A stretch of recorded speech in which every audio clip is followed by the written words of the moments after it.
Hello, hello, hello, my diamond heads. Welcome to In the Zone podcast. I'm your host, Diamond Zone. And right now we're just gonna do our own usual thing. Wait a couple seconds, a minute or so, then we'll get the ball rolling. Meantime, let's just wait. Meantime, let's wait. Let whoever wants to join in, and we'll get started here in a few.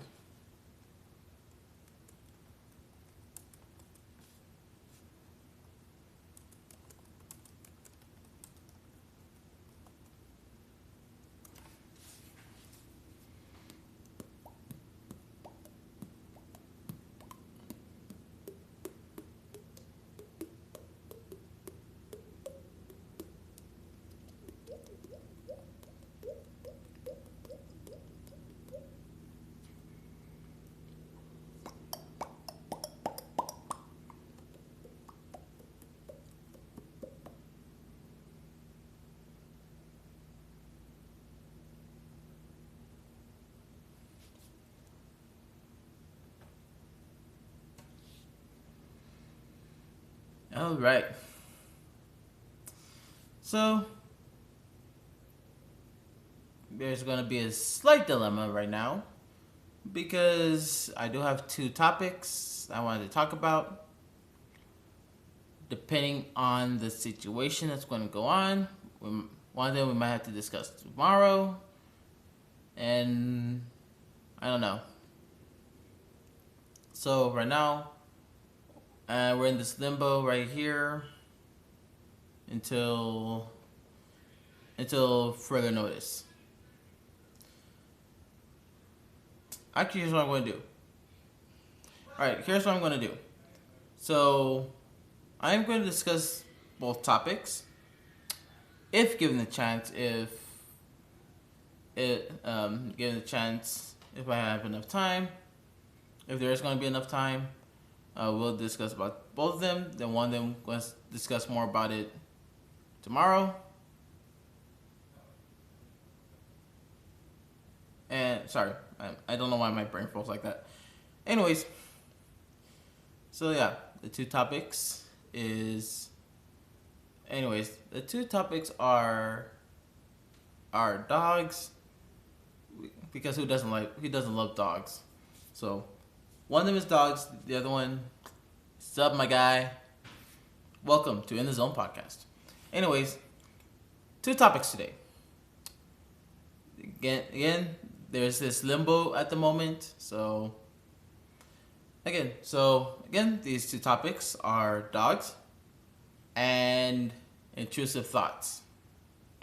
I'm going to start off with intrusive thoughts until further notice. And we're going to continue this. We're probably going to continue this tomorrow. We'll see. I don't know yet, but we'll see. Anyways, all right. Intrusive thoughts. When it comes with intrusive thoughts, it is not fun to deal with. Having intrusive thoughts is not fun to deal with, especially when it is like constant. It's just like do this that harms another person, or wonder what happens if I. It's like that. It's something like that. Why is my computer glitching? I have no clue why that's happened. Anyways, so yeah, when it comes with intrusive thoughts, it is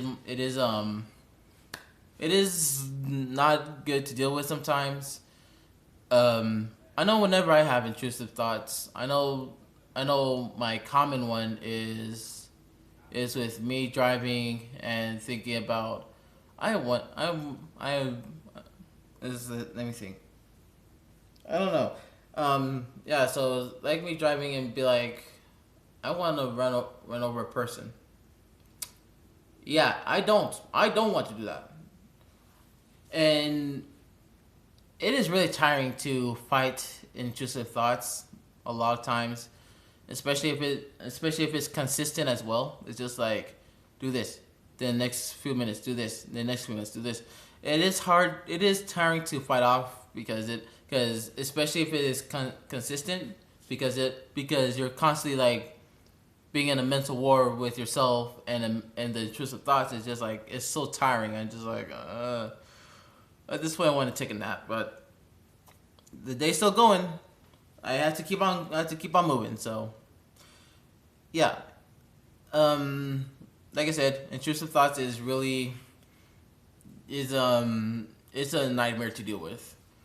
And yeah, I don't constantly have intrusive thoughts, thankfully, but nonetheless, I still have intrusive thoughts. I don't like having intrusive thoughts. Well, no one really does. Yeah, no one really likes to deal with intrusive thoughts. The fact that the fact that for me it is not consistent, but it is loud.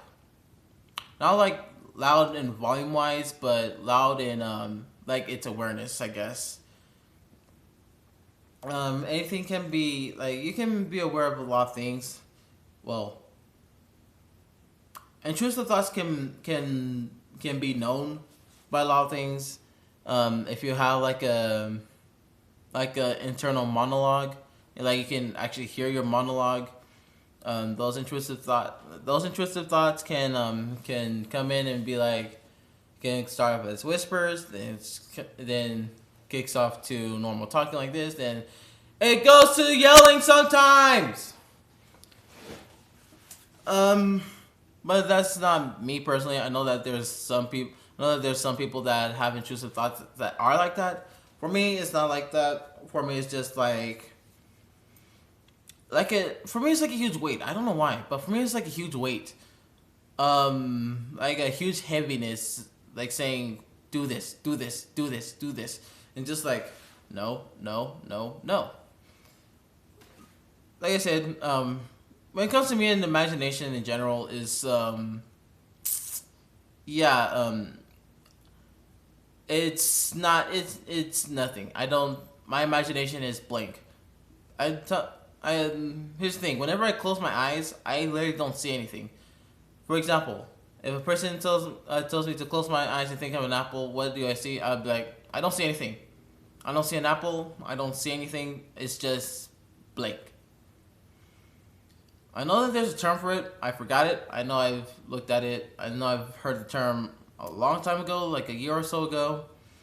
I just don't remember the term for it anymore. I can always look it up.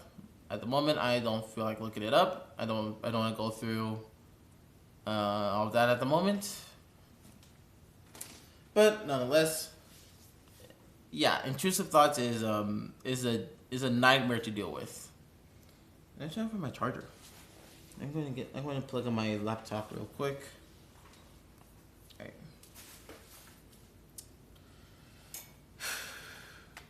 But yeah, if anything, like I said, intrusive thoughts is annoying to deal with, and really hard to deal with as well. Because, like I said, for me, it's more of a weight, like a heaviness. It's more of a heaviness for me instead of something vocal. It'll be like 1 pound to 5 pounds to 10 pounds.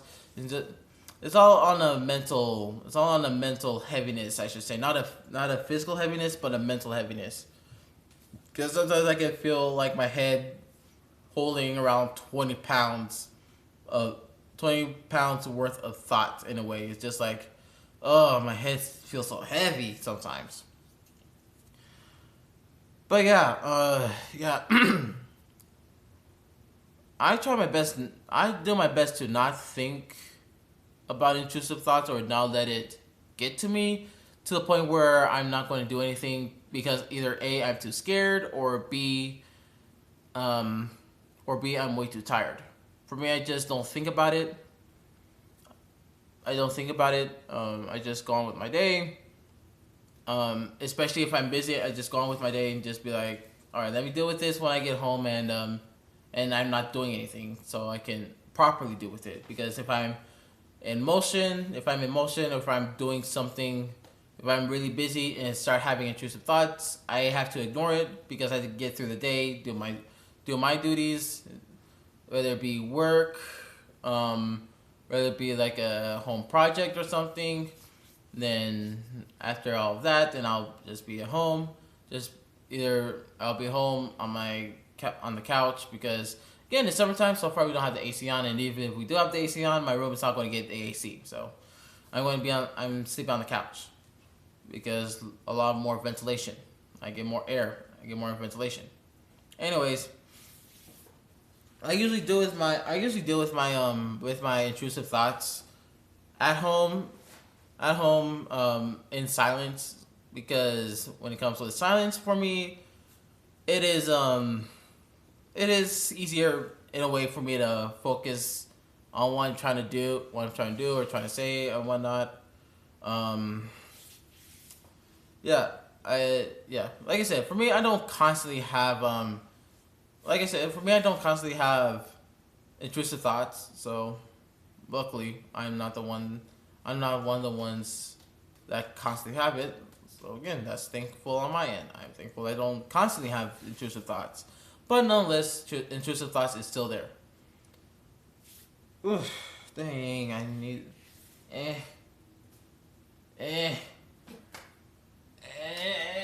Okay, later. I'm trying to reach for my water, but I don't feel like getting it at the moment. I don't feel like getting up. Anyways. Yeah. And I'm gonna lie, if I'm sound monotone, it is because I'm tired. I did Wednesdays and Thursdays. Are Spartan days in my Taekwondo, so I'm going to be a lot more tired instead of on Mondays, Tuesdays, and Fridays. Yeah, so sorry if I sound monotone or unenthusiastic. I'm just tired. I'm very just tired a bit. But yeah. Yeah. The most severe, no, I wouldn't say severe. The one time that I did act on my intrusive thoughts is I was trimming down. Okay. So a couple years ago, there was a palm tree on the side of my house that was growing a little bit too big. We were trying to cut it down to the base, get the root off, and then when I was looking at the electric saw, I was like, I wonder what happens if I put my finger through the saw while it's on. That's the time when I followed through with it, and of course I cut my fingers. I saw my fingers. But yeah, that's the one time when my intrusive thoughts win. Alright, we're going to continue on with intrusive thoughts tomorrow. Welcome. Hello. Alright, where are we at? Alright. So for the past 13 minutes, I was talking about intrusive thoughts. Mm-hmm. If anything, if you want to join in tomorrow, for intrusive thoughts, if you want to jump in with that tomorrow, feel free. Well, we can keep talking about it if you're already flowing. Sure, we can do the dogs thing tomorrow then. Okay. All right. If anything, I was basically saying how severe intrusive thoughts can be. I was basically saying my experience with my intrusive thoughts. When you came downstairs, you probably heard like the half bit of it. No, I didn't hear any of it. All right. So, anyways, I was basically saying how my intrusive thoughts were. Actually, I was basically saying how I let my intrusive thoughts win. You know how we used to have that palm tree on the side of the house, right? Yeah. Yeah, and we cut it down. So when I was using the electric saw, that peak camouflage electric saw. Yeah. After I was done doing my part of cutting the palm tree off, I really thought to myself, I wonder what happens if I put my fingers through the electric saw while I was running. And little did I know, I did that, cut my fingers. I think 2 or 3 of them. Luckily, they're still there. Yeah. Yeah. Yeah, I mean, intrusive thoughts, most of the time, everybody has them. Like, it's not a question of sanity or anything, because every human has them. But I mean, whenever I have them, I just think about like, um, I think it through, like the outcome of. So I mean, if I was thinking about the electric saw, I'd be like, hands are probably gonna get chopped off. If there's, like say you're in the theater getting annoyed by a baby or something, and you're just thinking like, man, I just want to punch that baby. It's like you have those thoughts, and intrusive thoughts a lot of the times are really just how you feel, but it's not something that you'd actually carry out in the real world. And also, it's not just how you feel as well. It's just like pops up at random times as well. I remember clear as day when I first got my Honda. The first couple of days, my intrusive thoughts came in just like there. I don't know why, but I envisioned a lot of blood on my car from me running over people. I was like, whoa, what just happened? Like for me, it was like a vivid thing. I well, not completely vivid, but it was vivid nonetheless. Like it was vivid enough for me to be shocked about it. I was like, whoa, what? Hold on. And for me, that did shook me up quite a bit. Not gonna lie, quite a bit or quite a lot. So it's just like that did scare me. And I wasn't even. I was just happy that I got my car. And then all of a sudden, I just envisioned a lot of like a huge pool of blood on my car. Just like. Yeah. It can be certain things like that too. Just like I don't know, kind of like the chaotic part of your mind, just like showing itself. But I mean, yeah, you just kind of think of the consequences. That's what I do at least to combat it. I just think of the consequences of carrying out an intrusive thought and being like, yeah, that's short term gratification, long term punishments. Yeah. So I would never actually do them or anything. Yeah, no one want to act on their intrusive thoughts in general. It's just like those rare times where we're just like, screw it. It's just a minimum thing, so screw it. That type of thing. Of course, it's not like people want to actually like go with intrusive thoughts when it's like on a huge scale and a lot to lose. Yeah. Yeah, if anything, the thing that annoys me when it comes to people saying that they have intrusive thoughts is when it's not even intrusive. Like it's not even intrusive to begin with. Like it's just something that they think. Yeah. Like how they actually feel. Yeah, it's not like oh, I wonder what happens if I punch this baby. No, it's just like I wonder what if I don't get out of the bed, and just like that's not intrusive thoughts. That's just you still being tired. Yeah.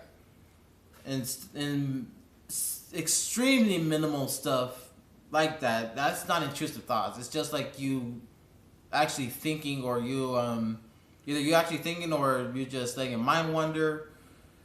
Not intrusive at all.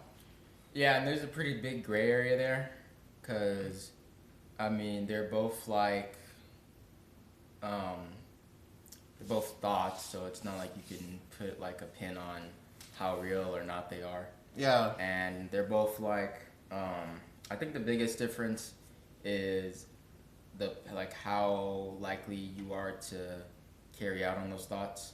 Yeah. It's like if it's just I don't want to get out of bed, it's like, and if you don't, then that's not an intrusive. Well, that's not an intrusive thought either way, because it's just you're tired. But I don't know. I think intrusive thoughts kind of have to have some sort of like level of insanity to them. It has a level of severity. It does have a level of severity. I don't know if severity is the right word, because it can still be like, it can be, say you're a pilot and the plane's going down, and instead of saving the plane, your intrusive thought is like, I could just jump out with a parachute right now. Or just let the plane crash. That's severity, but that's not insane to think that, because it's like, well, yeah, you could, and save yourself, and if you don't save the plane, or if you try to save the plane and you don't, then everybody dies, including you. So it's like a one versus none type of thing. So that one's not insane, and I don't think that's really an intrusive thought.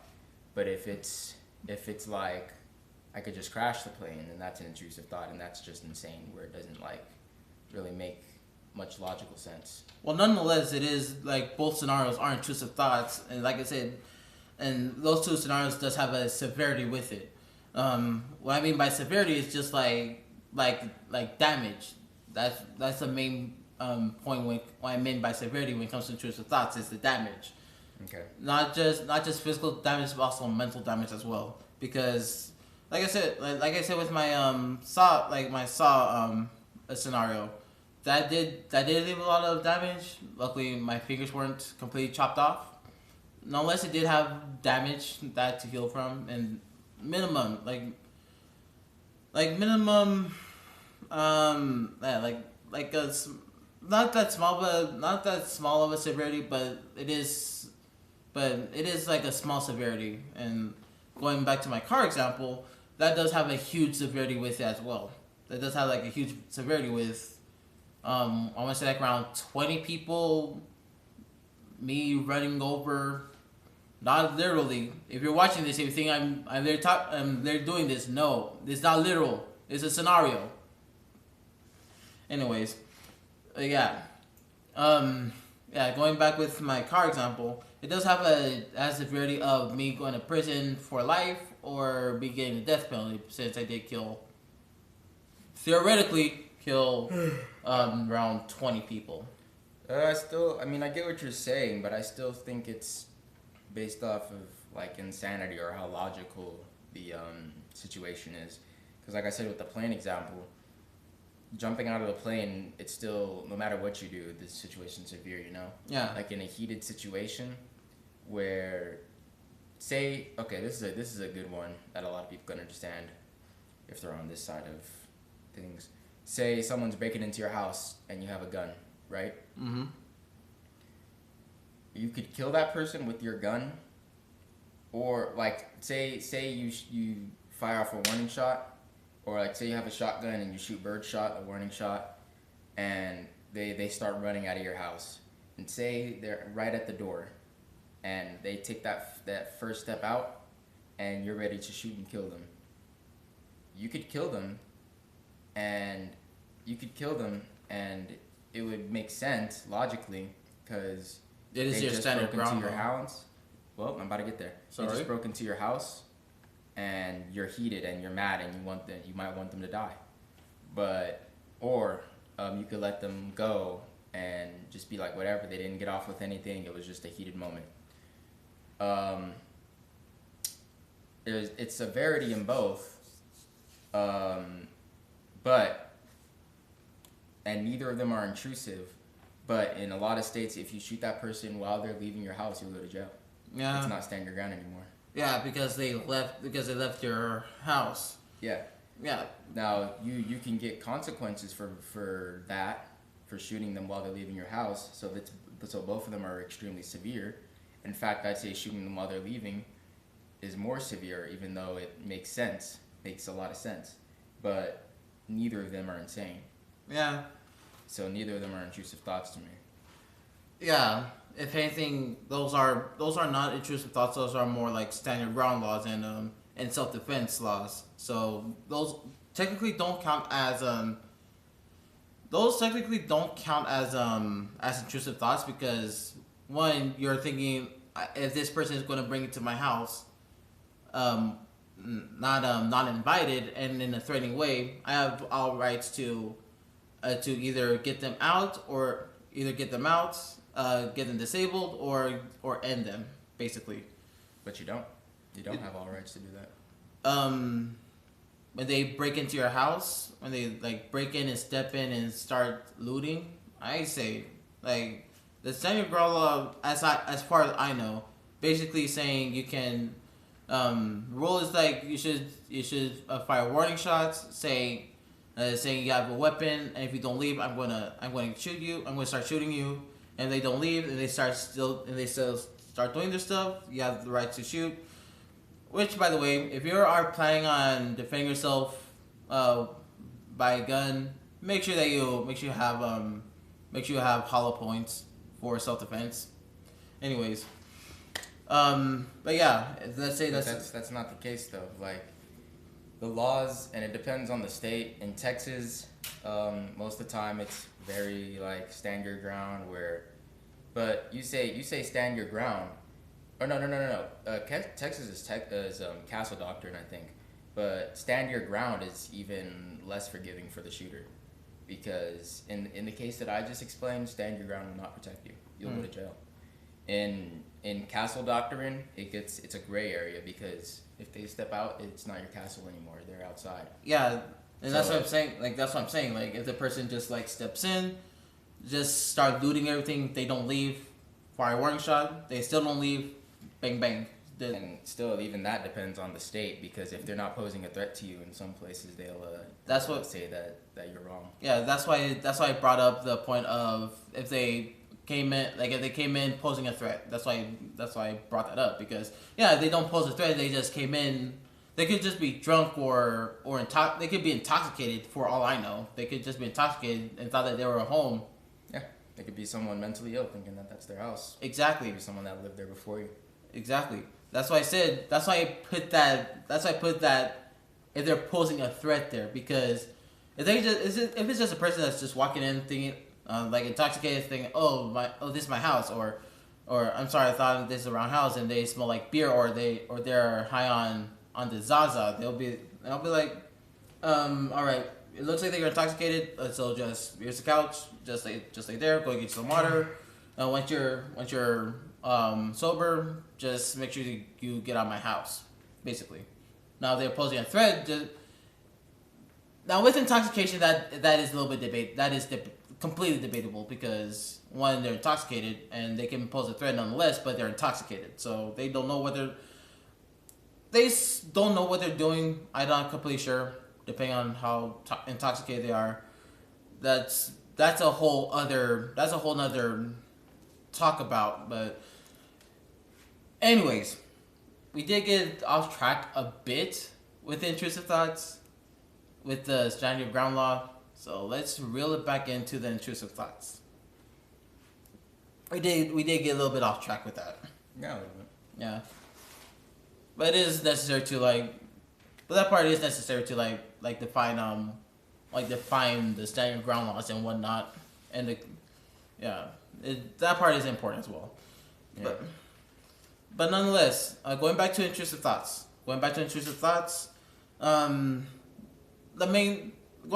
The main thing that's really annoying when it comes to people claiming that they have intrusive thoughts, like I mentioned, is the severity or the manic, in a way.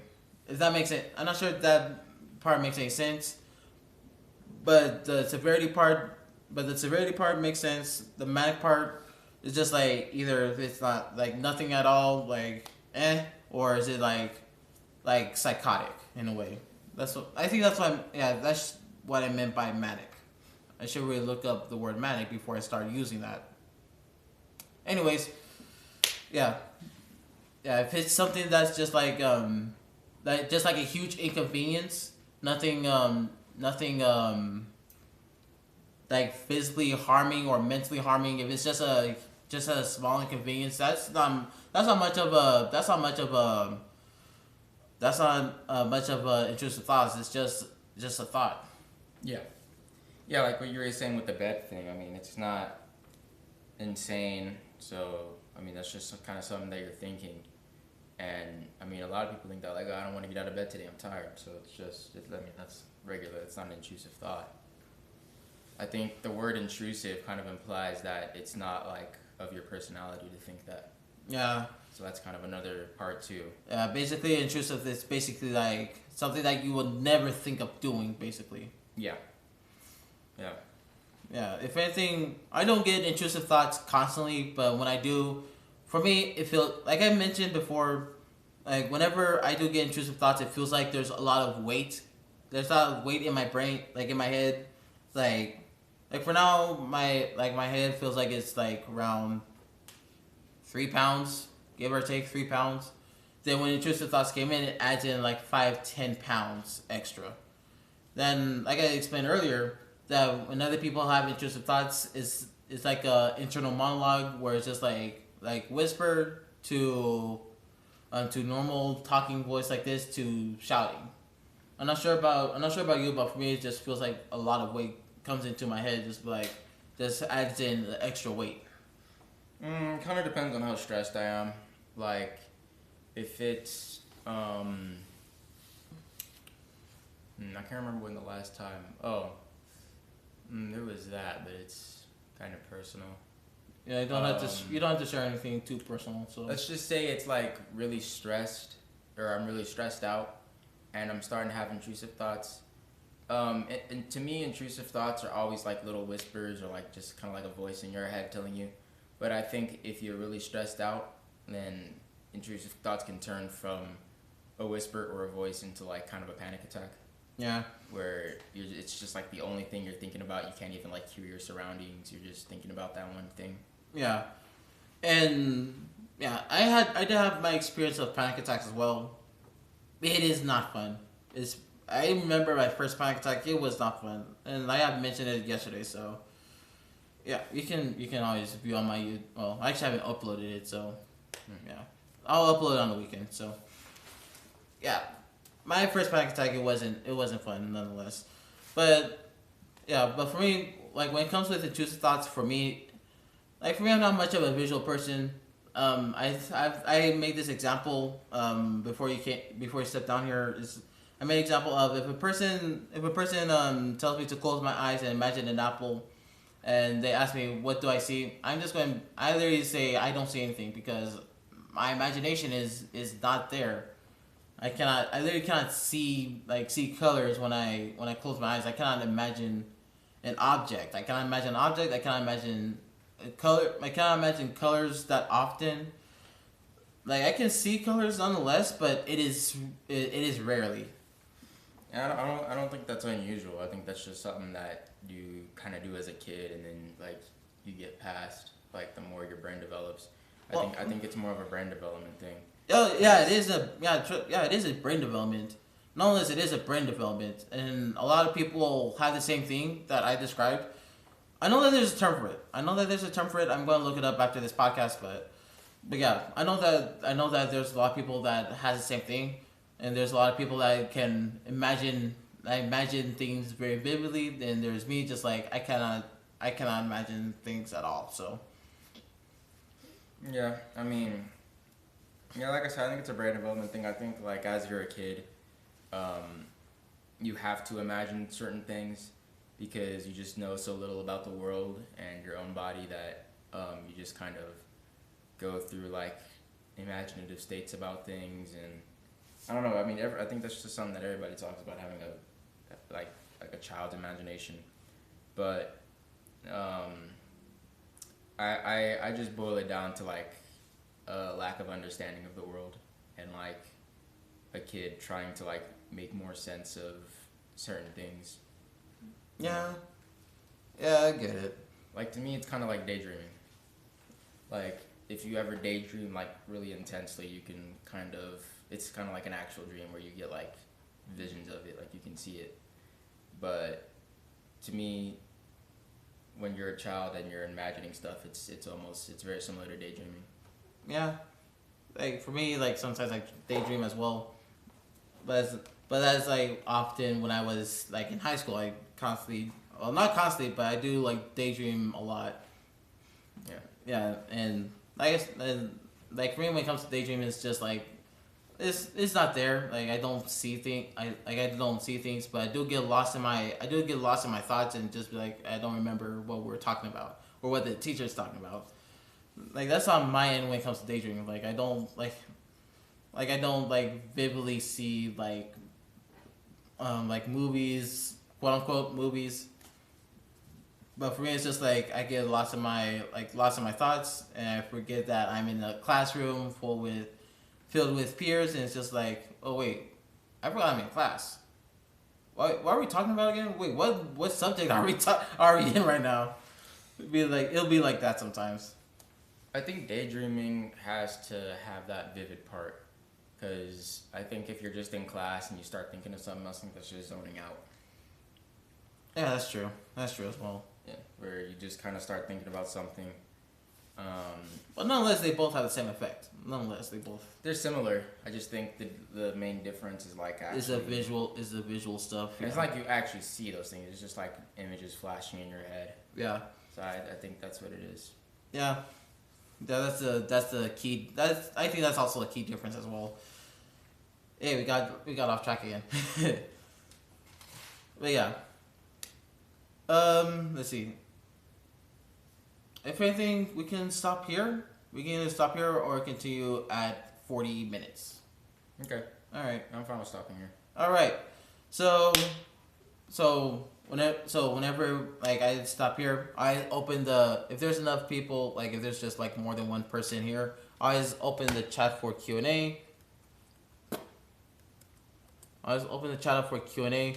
Whenever I'm about to close off, I always open the chat up to questions and answers. If anyone has any questions, if there's like more than one person, of course there's like 2 viewers here, and I'm doing my best to get a lot more people on here, but nonetheless, if there's like more than one person, like more than one viewer, which is usually going to be like my laptop, that's going to be viewing, that's going to be viewing most likely. So if you have any questions for me or for my brother here, of course don't ask anything that's too personal. For me, I'm almost an open book. My brother, it depends on him. So if you have any questions, ask away. If not, once it's 40, then we can just close it off. Okay. So if anything, we can just continue on until someone starts asking a question. But yeah, that's usually how I do it. Whenever, like, if I want to close off early, it's I always go open it. The one person left. All right. So yeah, whenever like I want to, like whenever it's close to an hour or if I am at 30 or 35, I go by the 10-minute. I go the 10-minute rule. Open up the chat for Q&A if they have any questions, and eventually if I have more than 2 viewers, then I hope that a lot of people ask questions. So Okay. yeah, but just one. Yeah, so it's just my laptop at this moment. So all right. And it's fine for the podcast to be a little more free flowing. You don't have to like have a certain topic all the time. It's not like a YouTube video. Yeah, I know. If anything, I like for me, it's good to keep a topic. It's like good to keep a topic, and of course, if I don't have a topic, then of course I'm just going to be like rambling. But if I'm just going to be rambling, it's not going to like get anywhere. Like for me, so Yeah. like for me, like this podcast for me is like that's why I have it like both for like for autism, ADHD, for advice, and then entertainment stuff, like, and anything in between as well. So like yeah, I can I can ramble on about stuff. At the same time, if I just do rambling, it's not going to get anywhere, and it could lead to something like mostly deep that I don't want to say, but it can't slip out anytime. So I'm just like I'd rather have like a topic here and there. If I don't have anything else to talk about, then either I'll like either ramble on or.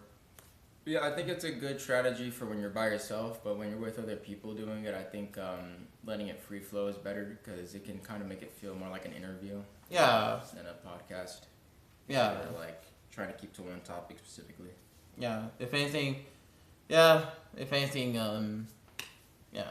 And it's easier to run out of things to talk about, you know? Yeah, that's true. Yeah. So yeah, those off-topic stuff does help a lot then. Yeah. Yeah. And alright, so in that case we can ramble on for 1 more minute. And going back to let's see. Imagination. Imagination daydreaming. Yeah, going back to that. Like for me, like I mentioned, a lot of people do not have a vivid imagination around my age. Even younger. Actually, I know. Actually, for the longest time for me, I don't have a vivid imagination. Yeah, I feel like that's something that went away from me in like elementary school. Really? Like 4th, 5th grade. Really? Yeah. For me, it ended around middle school, around 7th, 8th grade. Yeah, I haven't imagined vividly like that, and yeah, I don't think since elementary. Yeah, and a lot of people still like have that vivid imagination, which is really impressive. I'm not gonna lie, that's really impressive. Just like I wonder how people have that vivid imagination still. It's just like Yeah, to me, it's kind of like people with photographic memory, where it's like it's a rare percentage. Very rare, can be really useful if you like Know how to use it properly. know how to use it properly. Yeah. Yeah. If anything, that's something. If anything, that's something that I wish I have. Yeah. A photographic memory. That's something I wish I have because that's really useful, especially during school when like of course when neurodivergent like me and my brother here, we don't thrive when it comes to school. So having something like that in our arsenal would really help. Yeah. But heck, my brother is a lot more smarter than me when it comes to scholastics. Yeah, scholastics stuff. And for me, I am decent on other stuff. For me, I'm more like a hands-on person. Yeah, I mean, I could pick up stuff pretty well if I was actually interested in it. It was just a lot of the stuff like, I mean, there's a big problem with learning styles in public school. Like, it's very catered to just one specific learning style. And people with ADHD, I think, struggle a lot. Yeah, I mean, as smart as I might be, I dropped out. So it's not like, public school isn't for everybody, and I don't think it's even for most people. Both of us did drop out. My brother got a GED, and I dropped out from college. Because if you haven't seen my education video, that is on my YouTube. So, just to recap, I dropped out of college because I'm constantly learning high school stuff, which is annoying because I don't want to be constantly learning high school stuff. I want to be learning what I signed up for, what I paid money for, which is to learn about my major. And I'm not learning my major by learning high school stuff, which is annoying and tedious. And it doesn't make sense to me. I'm not sure if it makes sense to you, but it doesn't make sense to me. Like that makes sense to me. That's how I felt in. Well, I didn't feel like that when I went to early college, but going to Franklin, that's how I felt because and middle school too, because it always just feels like you're relearning the same thing from the grade before. Yeah. For at least half the year. Yeah, and for college is a lot more longer and tedious because it's just like depending on your learning style as well. Because I've been a freshman for 4 years till I became a sophomore. Yeah. Yeah, when I became a sophomore, I still have to like retake some of my classes, which is still learning high school stuff, which at that point really did tip me off to the point of me going a little bit insane, in a way, a little bit insane because my Taekwondo master he said that I'm not sure if it was my Taekwondo instructor or was it someone else. I don't remember. But what I've learned is that insanity is repeating the same thing over and over again. Yeah, that's just like a common saying. Yeah, I've heard that before. Yeah. So what I was doing is insane. I'm repeating the same thing over and over again, especially without getting any results for 4 years. I wasn't getting any results in 4 years, so I was just like, this is getting nowhere.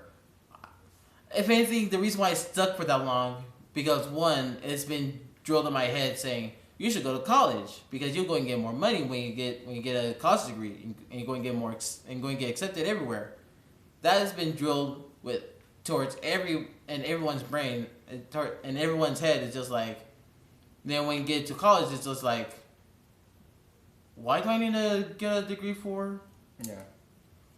Especially in today's economy, it's just like a lot of people are getting a lot of people are quitting or a lot of people are either quitting or staying in jobs where it should be or where should pay a lot but it's not paying a lot. For example, I want to be a special education teacher, and that dream of mine still exists. I still want to be a special education teacher, but I don't want to keep on going through the same process and getting nowhere.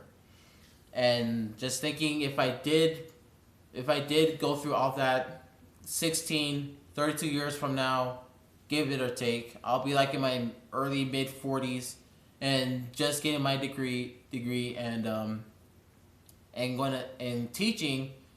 Now it's just like I'm only getting paid. I want to say like around 500,000 a month, where it should be around like 5,000. It's like should be like 5,000 a month, and it shouldn't. And ironically, it shouldn't be lower than that. I'm not sure if you noticed, this, but the minimum wage hasn't grown hasn't grown with everything else. I'm not sure if you noticed that. I have noticed it. I don't know. Minimum wage is kind of a tricky topic because it kind of. I think when a minimum wage should be more of a state law than a country law or State by state law. yeah, state by state. Because I mean, with every state, there's like different. I mean, California changed it like around COVID or maybe right before, and it was like a whole debate. And I was more on the side of like they shouldn't be raising minimum wage because inflation and that makes people yada yada yada yada yada.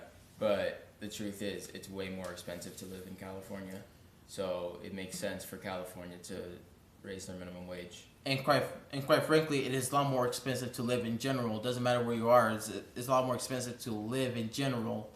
Yeah, maybe the country could do like slight raises, but overall, I think it should be a state by state law. I think it should be a countrywide law where if the price of a home increases, if everything increases, so does the minimum wage, because we have to have at least enough. We should have enough money not only like basically not only to survive. We have to be living. Right now we're below surviving at this point. We're below surviving. We're in this lower ground right here below surviving. And as well, there's a lot of people in workforces that treat their employees horribly as well. So that's why there is also decrease when it comes to jobs as well. Not only there's just an unlivable wage at this point, it's got to a point of unlivable wage where people can't work because rent is either in the 500s to 1,000s or probably 1,500s, and people can't make their can't make their rent on time, and then eventually they'll get kicked out if they miss a lot of their payments. Yeah, I think it's a very complex topic because I mean you kind of went on to like many different things that affect it. You have inflation, you have the country's debt, you have like how employers treat their employees. I think it's very complex, and you can't really depend on presidents to do it either because like good president or bad president, we haven't had like a John F. Kennedy in a long time. Even if you want to say like Obama's the best one we've had in a long time, every president that we've had in like maybe 40 or 50 years has been like they have the plans that they make, that how they get into office, like all their plans and stuff, but when they actually get into office they realize how deep the problems are in America, that they can't just like go like take all of it down at once. They can't just do their plans because it would take years, and there's a reason why those presidents come out with gray hair, man. Yeah. That stuff just stresses them out. All right, we got a question here. Let's see. Do you feel there would be a decrease in filling jobs in the person's home state if let's say telemarketers applied at jobs for another state to get more money to where they live, and that could cause an imbalance in their home states if we follow the state by state laws? I think that's possible.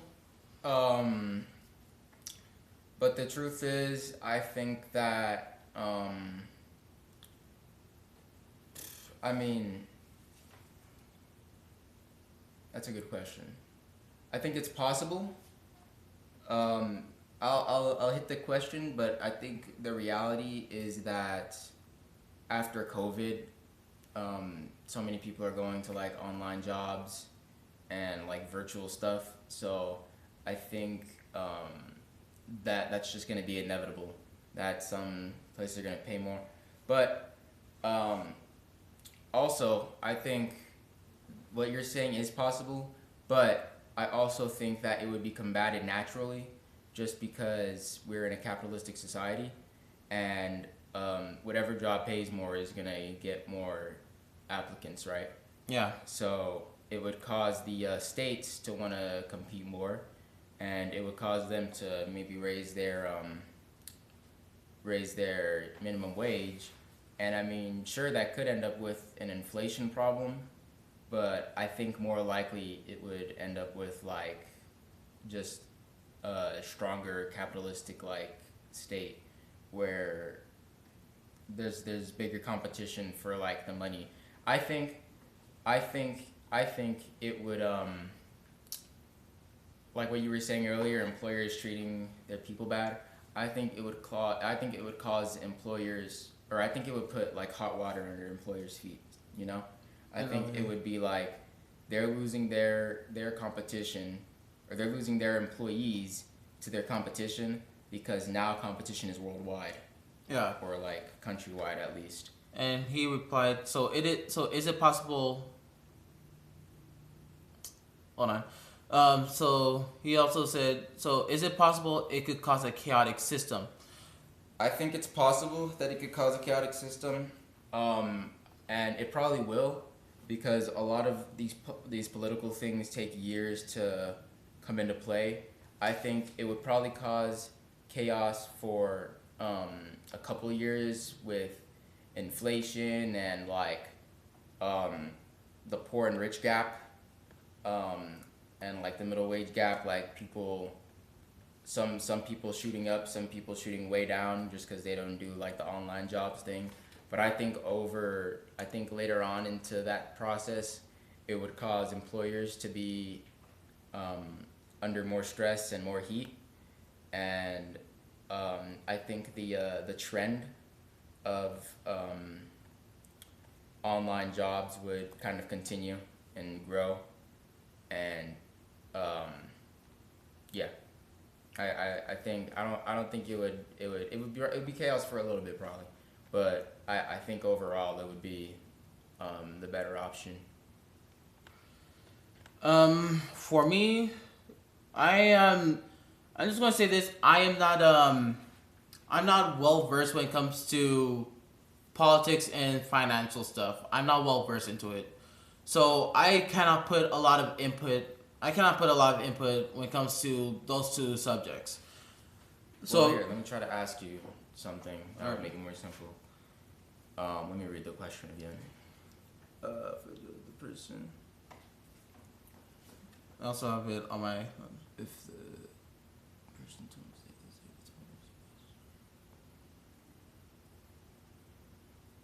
Okay, so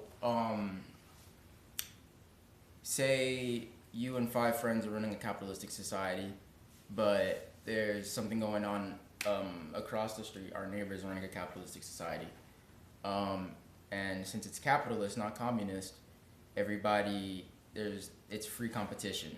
So you have the opportunity to sell your goods to them. Let's say that your thing is selling tomatoes. You grow tomatoes and you sell them.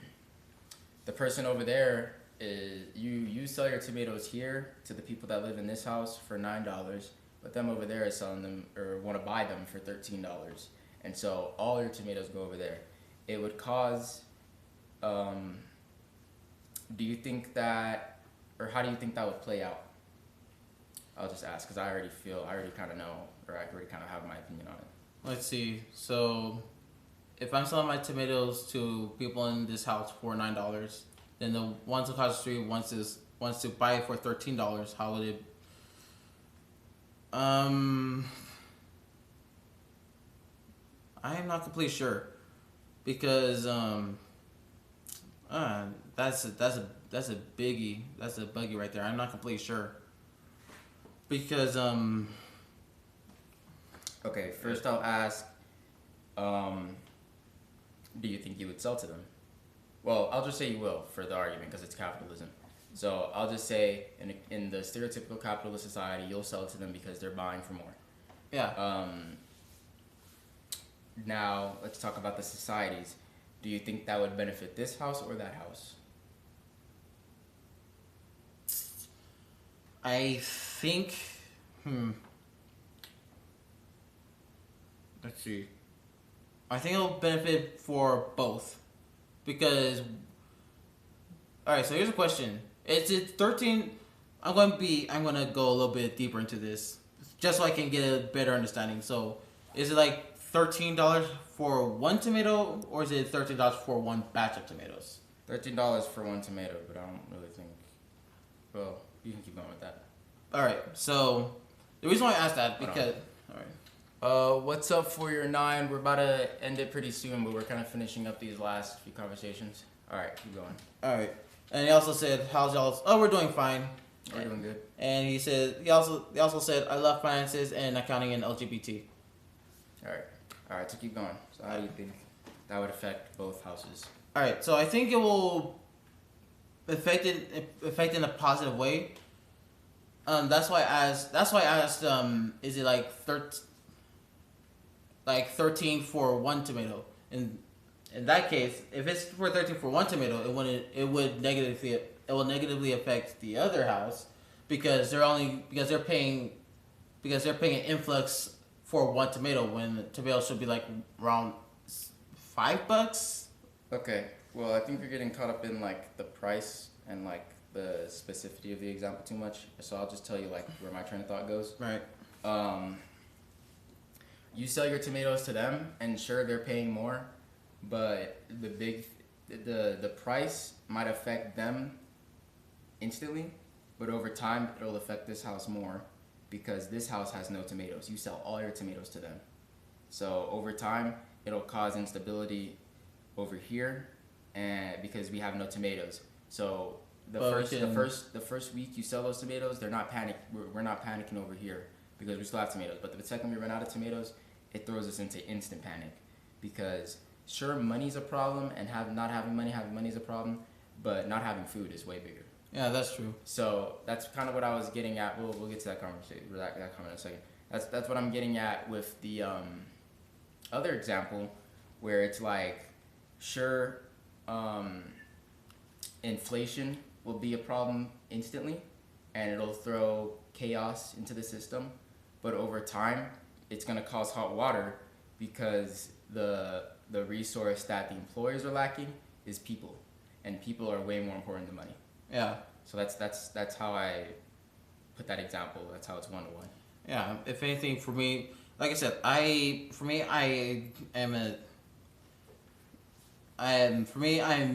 somewhat closer to an analysis, because the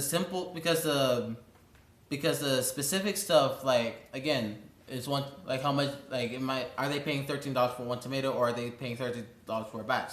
For me, that's really important because I need to have that understanding as well. I get that part, but I also said that we're charging 9 over here. So I totally forgot about that. So you saying that, but tomato should only be 5 is kind of irrelevant because we're charging 9 over here. Yeah. And yeah, you're right that I probably should have explained that more. You're an individual seller, and it would only benefit you. Like, you get the money, not necessarily everyone in the house. I probably should have went into that more, but that's what I was hitting at when I said that this is a capitalist, not a communist society. Yeah. Where all the money that you're getting goes to you, and you're selling to this house. We're all under this roof selling to this house, but all that money goes to you. It's not going to the house, you know? Oh. Yeah. So there was some parts that I could have explained more in that example, but yeah. Yeah. So, so going with that case, and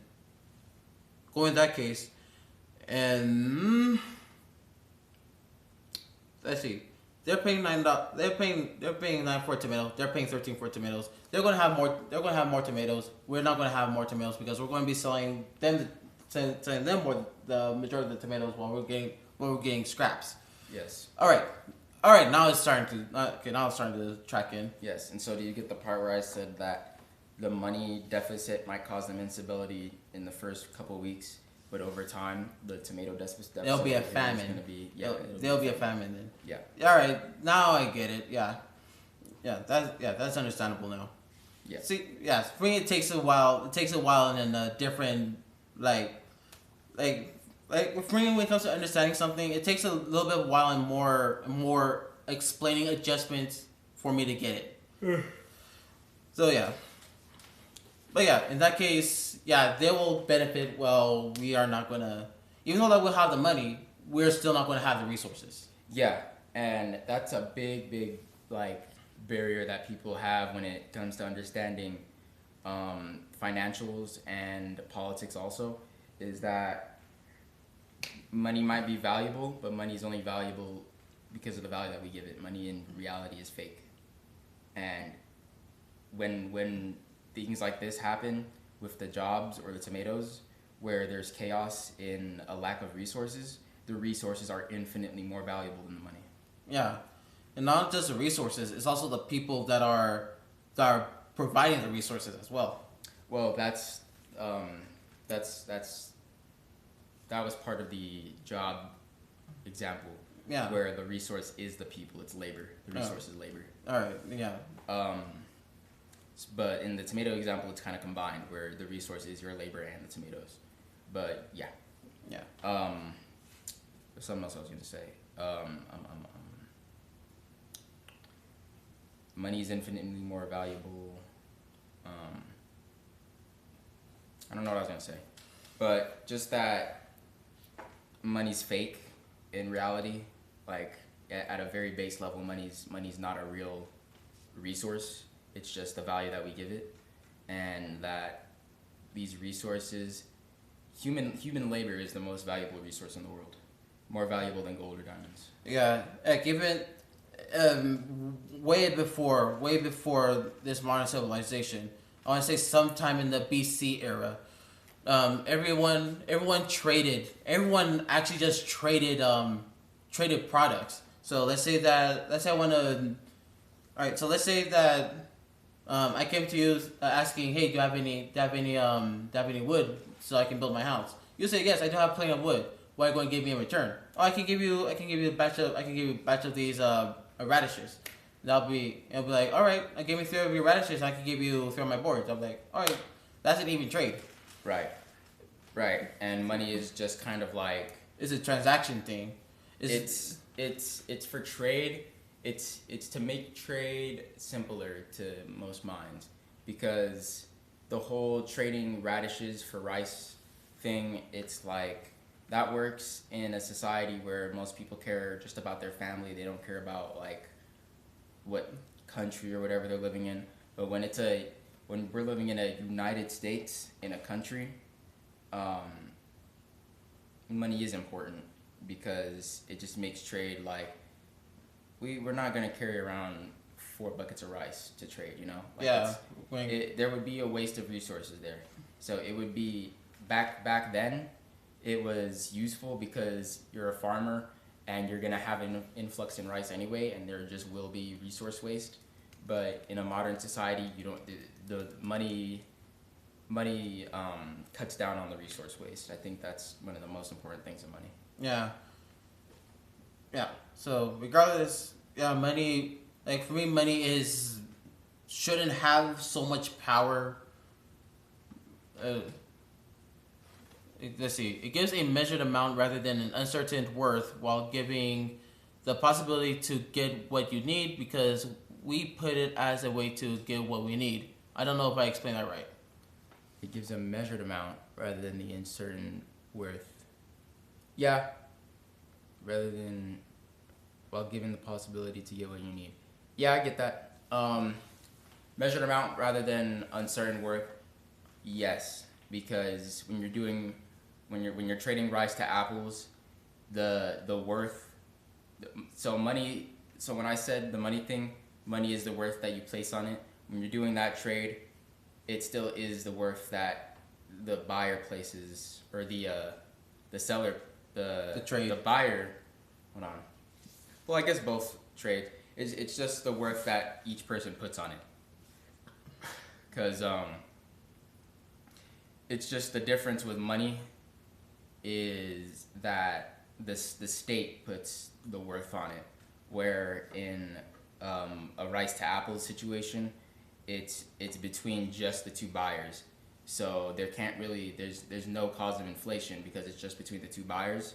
Where the cause of inflation in a modern day society is the state raising or lowering the price of money, or increasing or decreasing the amount of money in a pool. Yeah, and I was going to say that in general, the thought the influence of money shouldn't be as powerful as it is at the moment, because with the power of money right now, it brings a lot of stress to everyone, especially with prices of living at the moment. It is wild. So the power of money has so much influence, where to the point of everyone's going to be working, like basically working their butts off to the grave.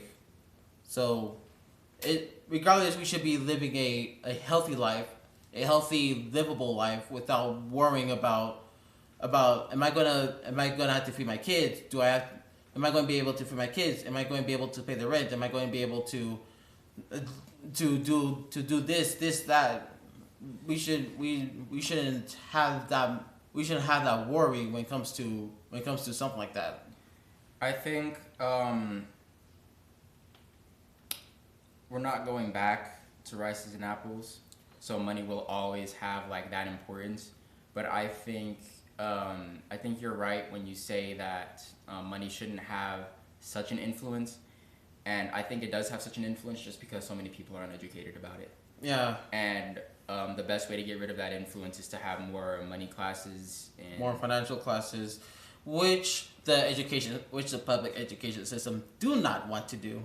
Yeah, and I think money, or the U.S. dollar specifically, and like dollars like that countries hold, like pounds or something. Yeah. I think those forms of currency are going down in value naturally, just because things like Bitcoin and stocks and things are on the rise, because it doesn't break that barrier of knowledge, but it like forces people to understand more about money, and to understand that the US dollar isn't the only thing that you can trade. Because back then it was like, I can trade anything that I have. You know, somebody is gonna buy this rice, and I might get some apples, I might get some radishes, it's whatever. Now today's thinking is the only way I can have power in the world is with money. And I think with things like Bitcoin and trading, either with that money, mentality is starting to go away. It's either with money or your place in a social hierarchy as well. Either social hierarchy or the economic hierarchy. That's true to an extent. I think obviously it's true for people that are in middle class, low to mid middle class. Once you get upper middle class or higher class, focus on money at that point. No, that's not what I'm saying. Sorry. You can have money, but at that point, it's more about the way you market yourself, the connections that you have, and it's not power or money. Money isn't necessarily power at that point. Power is more like how you can move people, what you can get people to do. Because you can be a billionaire, but nobody knows you, and you're useless. Yeah. But if you're a billionaire and somebody's testing you, but you can build an army in one day, that's power. Building an army in one day is power. You can't do that with money, just money. Yeah. If anything, that's what the 1% of the population is doing right now when it comes to our presidents as well. That's what I think, because I've noticed that the 1% has more power on influence, and can be like influence. That's the word I was looking for. yeah. So the 1%, the 1% on the economic scale, they have the most power because they can influence the government within just a couple $100,000 and be like, do this, and be like, okay, just don't tell anyone. Yeah, that's true, but I think at that point it's still money. It's Yeah, it just is. moving one person. I'm talking about like Maybe. influence over multiple people, over like Yeah, but there's a reason why the social media thing is blowing up so much. If you have influence over social media, you can be broke and have 1 million followers, and that's power. It's not money, but it's power. yeah, You it know? is it's a social power. All right, But I can. we have another question. Um, I get you. We put it almost basically as the only way you get what you need to take care of yourself. Yeah. And do you feel those who are educated might or have taken advantage of those without education to an extreme point? In a way, Partially. Well, if you have thoughts on it, you can go ahead. 'Cause I need to think more about it. let's see. Do you feel those who are educated might or have taken, but yes, and no, to an extent, yes. When it comes to knowledge, when it comes to education and knowledge, when you're really educated, when it comes to certain subjects, um, when you know the end, you know when the if you know like that every nit like if you know everything to the book to the finest detail, you anyone can take it to their advantage. For example, um, let's see. For example, for me, um, when it comes to like public education, no, not public. When it comes to public speaking, because I took like around 2 public speaking classes while I was in both high school and college. Um, I use this skill to my advantage because for me I don't like making eye contact so much. But when I'm doing public speaking, I'm using my knowledge to my advantage. I'm using my knowledge of I know I don't like to have eye contact, but I can use me like looking at other places as my advantage. So I'm not going to be focusing on am I staring too long? Am I looking at this one person so long? I just be like I can literally like be like this while I'm talking and make my speech. That for me that is that's an example of how educated on a subject you can use to that anyone can use to their advantage. That's like my small example, at least. Um, do you feel those who are educated might or have taken advantage of those without an education? I think it's true, but I also think that that's just kind of how life always will be. That people who have more strategies, who know more about the way life works, who know how certain things play out at certain times, they will just always have an advantage. But I think that the taking advantage part, I think you're kind of getting at like, and you say it in your second question, so I'll read it. Because I would say it's not only educated people, but it's also the system. It's also the system, but educated people created the system to abuse people, and for example, through healthcare. I think that's more what you're getting at with the first question. It's not educated people taking advantage of educated people. It's educated people taking advantage of societal control. Because it's not the uneducated people not being able to become educated. It's them not knowing how. It's them not feeling like they can, being put down by the system, and also the system putting them in a certain path where it's like public school, for example. You can't be different in public school, you know? You have to follow this certain script. You do your homework, you do your work, Dress codes. and if there's some dress codes, and if there's something you don't understand, you do this and this, but you can't, if you're different, you can't get the help you need.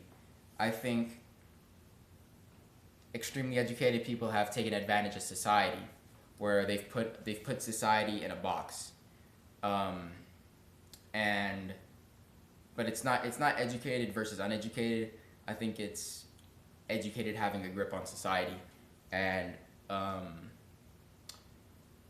being able to break out of that is tough, and that's where the uneducated part comes, because if you're already uneducated, then how do you know to break out of that box? And also the education system itself, it was run, it was made for, way back then. It was made for factory workers as well, and that formation hasn't changed, and that formation has also is also in prison as well, if you haven't noticed, because what I've heard from social media. Of course, I should do my own research, but right now I'm going based off of social media. What I've heard is that the person that made public education, he made it strictly for blind obedience. He made it strictly for blind obedience. No one thinks outside the box. It's also made for factory. It's also made for factory workers as well, and that hasn't changed. And that system is also put in our prisons as well. Because for me, I always noticed, out like when I was out of high school, I noticed that that both prison bus and school buses are the same. When I watched Beyond Scared Straight, now looking back, looking at the facility that the producers and everyone who was recording whenever they go to prisons, without the prison bars, it looks like a classroom. And I heard a lot of people saying about how gross the cafeteria food is. And I'm just thinking, like, I heard that prison food is also gross like that. So we're not only being in a box, we are also prisoners that are not learning how society works as well. Yeah, that's exactly right. And I know exactly who you're talking about when you say who founded modern day education. I know, like, I watched a thing on it, so I know what you're talking about. And yeah, there's a lot of similarities between the two. And yes, school and prison are just meant to keep you obedient. They're not meant to teach you about society, how people learn, how life works, things that you really need to know to be on your own in life. They're about teaching you one specific thing, whether it be a subject, English, math, something. They're about teaching you that one thing, hammering it into your head, and you being obedient, never questioning the system. I get you both, like, for example, the saying survival of the fittest, where as it might not literally be the fittest, there was a name for it by Darwin, natural selection, or those who adapt or can outgrow or learn to use the system for their advantage. Yeah. So yeah, that's what I was kind of getting at with your first example, where the first thing was just survival of the fittest, but the second thing is like, or they're both, the first thing is survival of the fittest and being able to learn to use the system. The second thing is people that have learned to use the system, using the system to put down people who haven't learned to use the system. That plus uniforms, uniforms are also a form of obedience and like kind of like a collar. Uniformity, yeah. I get you to not grow and be an individual, but to follow the group. Yeah. They're not to teach you how to be I think a lot of kids coming out of school have identity crises because you don't know who you are. You're just taught to be the exact same as everybody else. It's not to teach you to be your own person. I'm one of them. I know that I had an identity crisis way after. Granted, it's way after me graduating high school. Everyone has them at their different time, but yeah, some people have them in school. Some people have them. I know a lot of people that have them right when they get out of school. They don't know what to do with their life. Or school was kind of their whole life, and now that they're out, that's the only attachment that they have to like their personality. It can also cause struggle with eating and dressing. Definitely with dressing. like being in the uniforms all day, you don't know how to dress. You don't that also plays into personality. You don't know like what fits you personally, how you should look, what kind of hairstyles you should, especially with hairstyles when in um, middle school and stuff, when the uniforms include a hairstyle. Hairstyles should not be. I get it when you're in a professional world and certain things don't work. Like say you're a science person and you have to keep it in a bun. Yeah, I was gonna say in certain professional fields, because just being in a retail worker, of course you have to have your hair in a certain way, but you can basically have it free most if not all the time. Of course, it cannot be like all oily and messed up like that. Of course, it has to be like presentable. Right. So there's times when it makes sense, but doing it just in school, when how they did it in school was just purely to keep you in line and keep you in check. Because college, you choose your own schedule and your own clothing, and you choose when you eat. And then he also says, because they tell you when to eat, when to wake up, when you can get a break, what you wear, almost like the military, where they include, like you said, hairstyles. Right. Exactly. And it makes sense in the military because their purpose is to keep you obedient. You do your own thing when you have an MOS and you have like your own job, kind of. But besides that, when you're doing your ruck marches, when you're falling into formation, especially falling into formation is like the pinnacle of being obedient. You're in a line, in a line, in a line, in a line, in a line. Everybody is obedient. That's the only purpose. Everybody's in uniform. The purpose is to be obedient. So in the military, it actually makes sense, but it's a good way to parallel things. That's exactly how it is. But in school, when you're a kid should not be living a military life.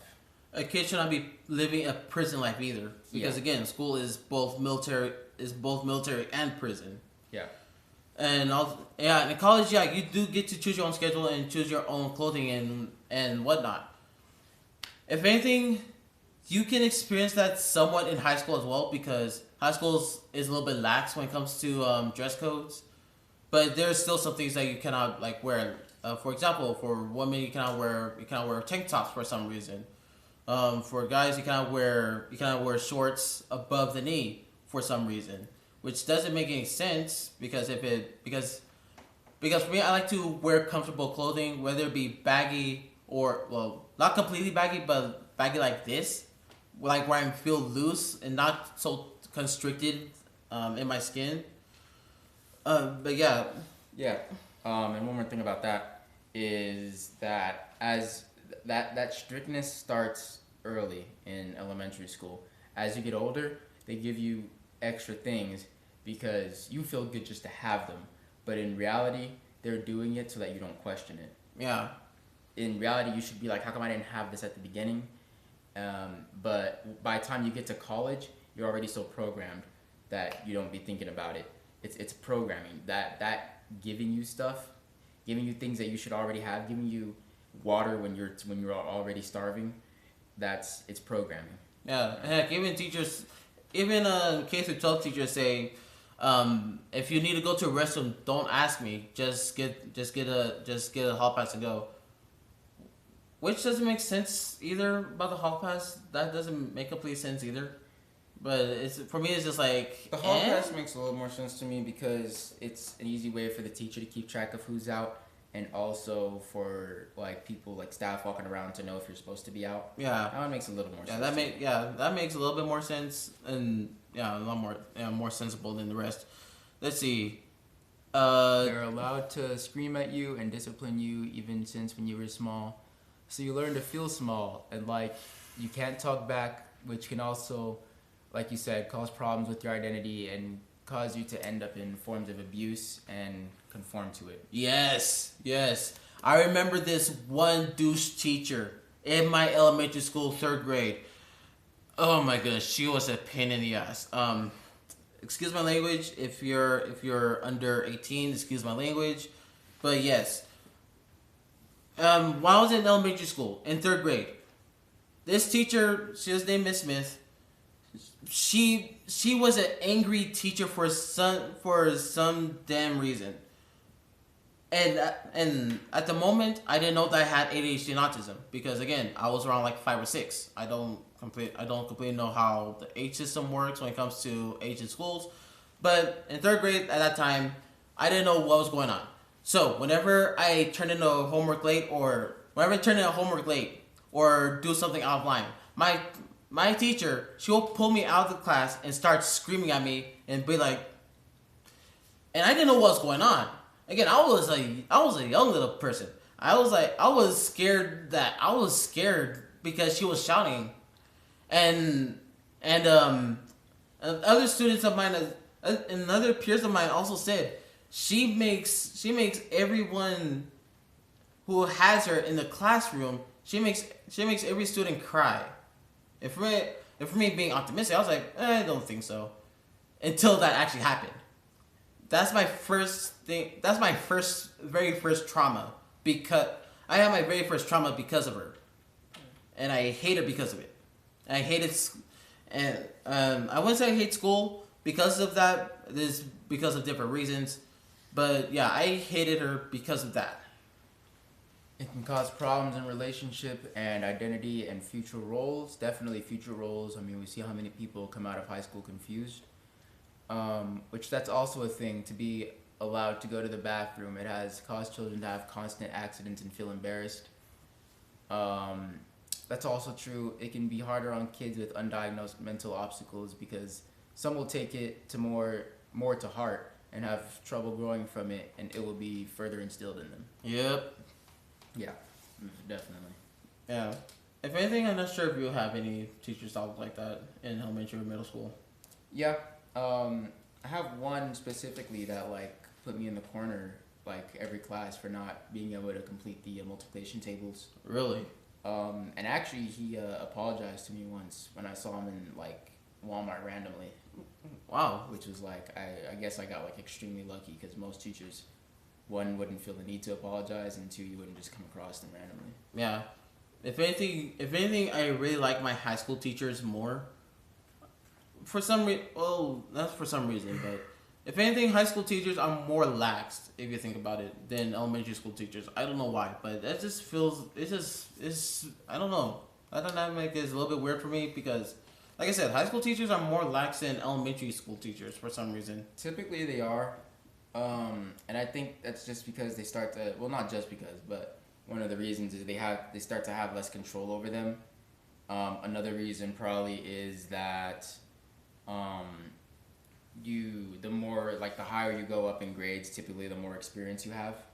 You know, like, they usually start you off at elementary, and then you go up. And then less control, more experience, and they're dealing with older kids, so it just looks bad to, like, be shouting at older kids. Like, you might get shouted at. Those kids are going to retaliate, most likely. Regardless, it's bad to shout at kids in general. It's bad to shout at kids in general, but it's more acceptable when you're in elementary because they're like kids, you know. It's like, oh, we're just disciplining them. Like, it's easier to get away with it. Yeah, know? It's easier to get away with it, unless it is a bad move. Elementary kids have less of a mind of their own, you know. So they no one to talk back, and if someone walks in on it, it's just, oh, I'm just disciplining them. Yeah, it's really messed up, but yeah.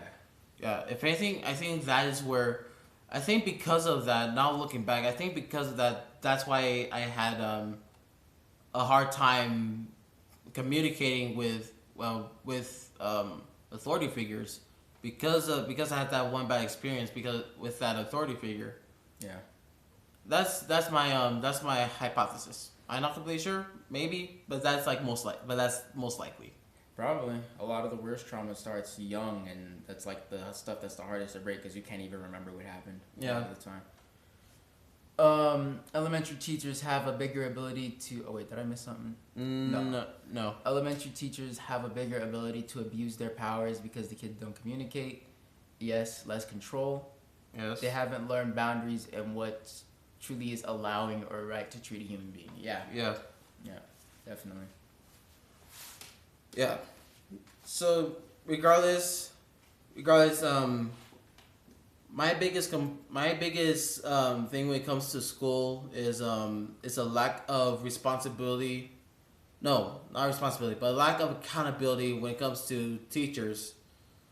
Actually, not just teachers, but the principal as well, because there could be because I've heard a lot of stories on TikTok saying how saying how either their principal or their teachers are being abusive, and one or the other not doing anything, and it's just like, what the heck is the point of me reporting this incident if they're not going to do anything? So let me take it to my own hand, and if I take it to my own hand, I'm the one that's getting in trouble for defending myself, and the bully gets away scot free. Yeah, and abusive principals is like a crazy big problem. Probably because there's so much stress, and also in a way the experience thing, but like it's the experience minus having to actually deal with the kids one on one. But I wouldn't say experience. I wouldn't say experience when it comes to stuff like that. Well, you have to be pretty experienced to be a principal, but I'm saying like they have to. I'm saying like the experience gives them like an ego, you know. I guess. The experience combined with being a principal. I guess. I think being a principal gives them an ego, and also just the amount of stress of being a principal. I think Franklin probably did that. That's like one of the things that they did right, having multiple principals and multiple counselors. I think, if anything, I think that almost every school had. I'm assuming. I really shouldn't be assuming, but I'm assuming. I'm assuming that every school has a principal, a vice principal, and stuff like that. And multiple principals. Principal and vice principal is something, but that's still like one of them has more authority over the other. Oh, no, I see what you're saying. Franklin having multiple principals, multiple vice principals, multiple counselors is a whole thing. And I can only speak from my own experience, but the early college that I went to only had one, but that place didn't really have any problems like that. But I'm more thinking of from middle school, having one principal, and that principal, if you get into a whole bullying altercation, that one principal has the authority over everything. I know someone that went through a whole thing, and with bullying, but because the person that was bullying them was the principal's kid. Oh, nothing was ever gonna happen. Oh, yeah. Don't get me started with the hierarchy kid. Don't get me started with.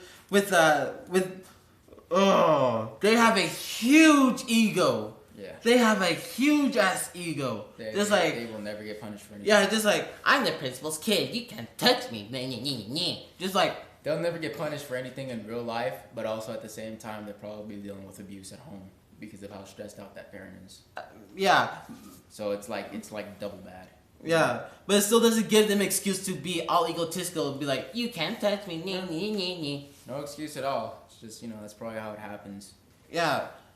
But if I come across a person that's like that, if I was in high school, if I came across a person that's like that, I'll literally be like, why are you doing like that? Why are you being like that, man? There's no reason for you to be like that. Yeah. Now me currently, if I see a person like that, I'll literally be like, dude, stop that bullshit. You shouldn't be you need to drop your ego 300 notches. I don't even go around those type of people because me. A lot of the time you can't change their mind unless you're like their closest friend. Yeah, I wouldn't go close to them either. But let's say that I'm in a closed space like an elevator with them. If they keep on doing that, I swear, if they kept on doing that, I'll literally be like, boom. Yeah. Get them a reality check. Sometimes only one way to teach people. Yeah. They're also at times afraid to discipline teachers due to the union, which teachers abuse that. Yeah, I mean, teachers do have a lack of pay, but the amount of times they'll go on like teacher strikes, a lot of the times the teacher strikes happen in places where the teachers relatively do get paid good. Like in California, I see a lot of teacher strikes, and it's like out of the whole country, you're the ones that are getting paid the most. Sometimes it'll be private schools that have that. Why private schools? They get paid the most out of everything. It's like what they said. They're just abusing the union just to get more money. It also ends up hurting the kid later in life because it's gonna be a huge wake up call when someone talks back to them. Oh yeah, those egotistical people. Mm-hmm. Yeah, they're the ones that have to have the biggest reality check because all of their life is. Just like hand-me-downs, basically like hand-me-downs. They're the princess, they're the king, they're the queen, and nobody can tell them anything. They're the one that don't hear no often. They often have the parents that be like, we don't say no in our house. I'll be like, yeah. Really? You don't say no in your house?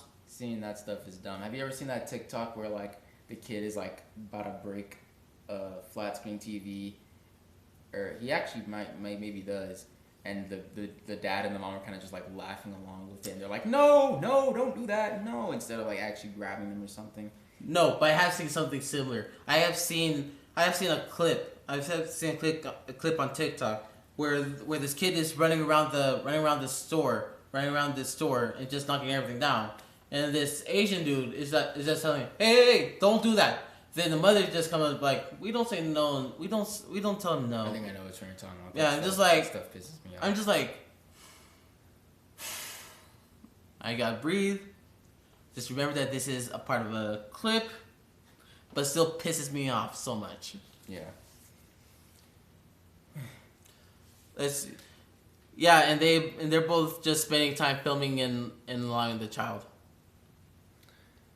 Spending time filming and allowing the child to do that. I mean, the store owner like is really the most powerless in that case because they can't touch the child, otherwise that's a case. Yeah. And the parents already screaming in their face. But they really have. I think honestly they're the most powerless in that moment, but they're also the most powerful after because they can just sue them. Yeah. Which and like I think the best thing is just to be quiet and let the kid do the most. And besides, if they racks up the money. And besides, if they also have working security cameras, they can also report that to the police and be like, "Hey, this mother's not watching their child and ruining my inventory, and here's the proof." Yeah. I mean, like in both parents. Oh yeah, like the one that I said with the TV. When it's a mom, that's like it's upsetting, but I understand it more because moms don't want to like be doing emotional damage to their kids. But when it's a dad, it's like you're the one that's supposed to have some sort of like authority over the kid and some sort of like training. Well, both parents have authority over the kid. Both parents do have authority over the kid, but one of them is supposed to be more like tougher on them than the other, you know. Well, both can. In my eyes, both can be tougher and lenient at the same time. It depends on who wants to do that. Because for me, I don't like gender roles. Because for me, that's stupid. Because anyone can do the gender norm, do their opposite gender norm, and just like, so what? I mean, I'm very understanding of like LGBT stuff and like if you want to like switch genders and stuff. But I think gender roles, while they are disappearing in today's society, I think they are like they still. It's fine if you don't want to follow them, but I think they still do hold an important part. Just because a lot of women can't do that. You know, when women work in man fields, they actually gain testosterone and produce less estrogen, and that creates stress on them because their brain isn't meant to handle testosterone. That I didn't know. Yeah, so I mean, I'm very understanding of all the LGBT stuff, but this specifically is like not only like important in society, but also like a chemical thing. Learn something new every day. That I didn't know. Women get more scared and are more often seen as nurturers, but I get what you mean where they should be equally tough because in most cases it can cause a power shift where they won't listen to the mom. Yeah. That's true, and it can cause a power shift, but at the same time, that's why there's like the stereotypical like phrases where it's like, you better calm down or I'll get your dad to get you or something like that. You know what I'm talking about? Yeah. If anything, both parents should have that. Alright, so both parents should have the friend and the parent. Both parents should have the friend and the friend side and the strict side. That's true. So if anything, how I say in modern day society, everyone should have. If two people decide to have kids, they both should adapt those two because both are important. So there's not going to be that dynamic shift. So because if there's that huge dynamic shift, soon the child's going to be scared of one parent than the other. Then the other parent's going to be like, it's going to be more of a friend instead of a strict role, while the other one's going to be on a strict instead of a friend. It's just like that. It creates a lot of distress. Right. Yeah, that's true. And also, I think that that power shift can be created like that, but I think the first thing that should be stopping that power shift is the dad making sure that the kids respect the mom. Yeah. Because if your own kids don't respect your wife, that is a huge, huge problem in like how you take care of things. If anything is also, if anything, if the child don't respect both parents, that's a huge problem. Yeah. And that's how I see it. Yeah. Like regardless, regardless, you can be lenient, but if there's if there's no respect towards the parent, and I'm going to clarify this: respect, one, respect goes both ways. You have to give respect to earn respect, and also you can't earn respect by physical discipline. That's how I see it. Because if you're going to constantly be physically disciplining the child, it's going to create trauma, and the kid's going to be resentful. Right, and actually the next question is about that, but I think also an important point, and I think our Taekwondo master said this once, and it kind of just stuck with me, that respect is earned, not given. Yeah, if anything, even before him, I always known that respect is earned, not given. Like you have to earn respect in order for you to give respect. Well, you have to earn respect to get respect. Yeah, you can't just hit your way into becoming a respectable person. You have to like already be respectable, and they just have to see that naturally in you. You know. Yeah. But in the situation with an absent father that only appears when hitting the child, it can make the whole situation difficult. That wouldn't really create any respect or any sort of love there. That would just create someone to be afraid of, you know. Hold on, I'm constantly reading the thing again. So they worded it a little bit weird, but I'll explain it. In the situation with an absent father, the absent father only appears when they need to discipline the child. It can make a family situation difficult. Oh, then yeah, that is a huge weird dynamic and a toxic one at that as well. Because if you're gonna call your baby daddy, or if you're gonna call your baby daddy and be like, hey, your kid is not respecting me, go hit him or something like that. That's a huge problem right there. And I've noticed this as well. I noticed this on TikTok as well. A lot of parents, a lot of mothers, when the child is doing something bad, it is the father's kids. But when the kid's doing well, it is our kids. I know that for me, that's just like, why? That doesn't make any sense. The kid is still your kid. It's not the father's kids. It is still your kid. Doesn't make any sense why the mother will be like it is your the kid's doing bad. The kid is not the father's kid. That doesn't make any sense to me.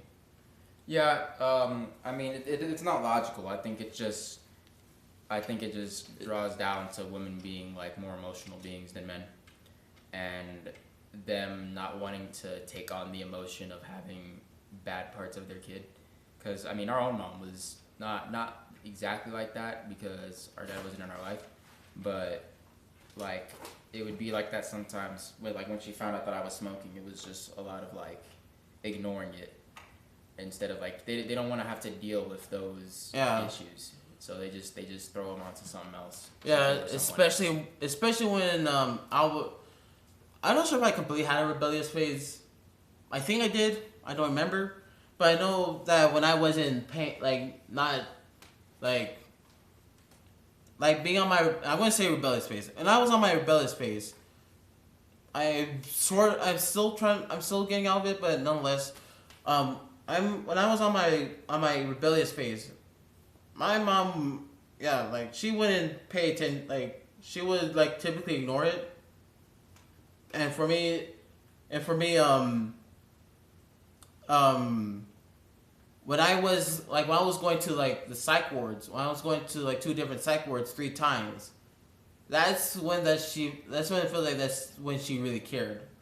Only when I was trying to get help. But after that, it's just it's back to square one, which drives me insane. Yeah, because and I mean that part specifically definitely has more intricacies that come into play, more and more cogs in the machine. But a part of it definitely is that women are more emotional, and she probably just didn't want to she didn't want to and didn't know how to deal with that emotion and like that stress that you were having that would eventually come onto her, and when she saw that you were already getting help, it was just easier for her to like be present because the stress and like all of the important parts were kind of put onto someone else. Yeah. If anything, I've been trying to tell her in my own way. I was trying to tell her she needs to acknowledge that I'm suffering, and she needs to acknowledge her mistakes. In my own way, I was trying to tell her that, but she didn't get it, which brought me into a deeper depression, thinking that I'm not important. Which in my mind is like it feels like it's true, which did lead to a lot of resentment. And I'm not gonna lie, I still somewhat resented her. I still somewhat resent her because of that. And yeah, I think the best thing you can do is just talk it out with her. yeah, like nonetheless, like for me, like talking helps a lot. But the thing is, if I get to a point of where I'm going to break down, it's not going to get anywhere at that point. So yeah, I mean, it takes a lot of time. It took a lot of time with me and her. Yeah, for me, I gave up at that. At this point, it's just like I give up because it doesn't feel like I'm going to get a breakthrough. But I don't know. Maybe there's a slim chance. I'm not completely sure. So I feel like it can cause lack of respect to both parents. You lose respect for both because their lack to handle the situation. At the end, the only reason you semi-listen is to hear them is out of fear. That was from earlier. Mm-hmm. Yes, and that also happens. Both will be stuck in this routine until something intense, traumatic happens that causes a change in that routine. And I'm sorry that happened to you. The last part, it's okay. It's a learning curve. It's a learning experience. So if anything, I'm still trying to figure out how to get a breakthrough from her without me trying to try to go through to the extreme. Yeah. Okay. Well, we'll take a couple last questions, but I mean the Q&A was longer than the stream. Yeah, basically. Yeah. So at this point, any last questions? Do you have any last questions? Because the time is 11:47 and we do need to wake up early to do our own thing. So if you have any questions, ask right now. And I have no clue why my computer keeps on lagging like that. But still. All right. Any last questions? Do you have any last questions?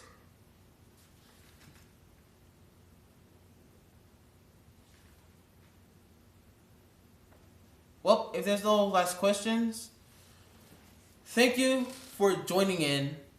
Thank you for... Let's see. No, well, sorry, it lasted till midnight. Well, it's going to be close to midnight for us. Anyways, thank you for joining in. This has been a very productive and insightful podcast. Thank you for joining in. Have a good night. Drink water. It is summertime, so drink a lot of water. Stay hydrated. Have a good night. See y'all tomorrow.